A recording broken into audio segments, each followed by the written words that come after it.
গত কদিন ধরে যে ছবি আমরা তুলে ধরছি আপনাদের সামনে, যেখানে ভারতের সেনাবাহিনীর প্রস্তুতি, সেই প্রস্তুতির তুঙ্গে সেই ছবি ধরা পড়েছে। সেনাবাহিনীর পক্ষ থেকে যে পোস্ট করা হয়েছে ভিডিও, তাতে স্পষ্ট হচ্ছে যে ভারত এই মুহূর্তে কতটা তৈরি রয়েছে যুদ্ধ পরিস্থিতির জন্য।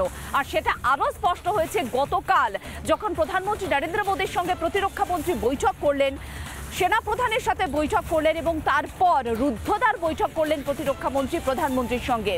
দফায় দফায় বৈঠক, ম্যারাথন বৈঠক, আবারও জানান দিচ্ছে, আবারও কোথাও না কোথাও নিশ্চিত করছে যে ভারতে এবার বড় সিদ্ধান্ত আসতে চলেছে।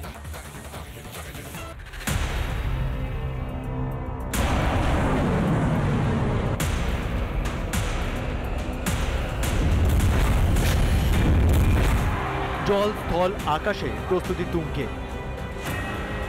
দিল্লির ক্ষমতার অলিন্দেও চরম ব্যস্ততা, দফায় দফায় বৈঠক। রবিবার এসডিএস অনিল চৌহানের সঙ্গে বৈঠক করেন প্রতিরক্ষা মন্ত্রী রাজনাথ সিং। তারপর এদিন সকাল সকাল পৌঁছে যান প্রধানমন্ত্রীর বাসভবনে। দুজনের রুদ্ধদ্বার বৈঠক চলে প্রায় 40 মিনিট ধরে। জানা গিয়েছে, হামলার পরে যে নিবিড় নিরাপত্তার অভিযান চালানো হচ্ছে সেই সংক্রান্ত সমস্ত তথ্য প্রধানমন্ত্রীকে দিতেই তার কাছে পৌঁছে গিয়েছিলেন প্রতিরক্ষা মন্ত্রী। এদিন প্রধানমন্ত্রীর সঙ্গে সাক্ষাৎ করতে যাওয়ার আগেই সাউথ ব্লকে যান রাজনাথ সিং। সেখানে সেনাপ্রধানের সঙ্গে কথা হয় প্রতিরক্ষা মন্ত্রীর। বর্তমানে কাশ্মীরের পরিস্থিতি কেমন, সেখানকার নিরাপত্তা ব্যবস্থা কি অবস্থায় রয়েছে, এই সমস্ত কিছু সম্পর্কে প্রতিরক্ষা মন্ত্রীকে বিশদে জানান সেনাপ্রধান। তারপরেই প্রধানমন্ত্রীর সঙ্গে রাজনাথের বৈঠক। এদিকে সোমবারই বৈঠক করল প্রতিরক্ষা বিষয়ক স্ট্যান্ডিং কমিটিও। সংসদের অ্যানেক্স হাউসেই হয় সেই বৈঠক। দফায় দফায় এই সব বৈঠক বর্তমান পরিস্থিতিতে অত্যন্ত তাৎপর্যপূর্ণ বলে মনে করছেন সকলে।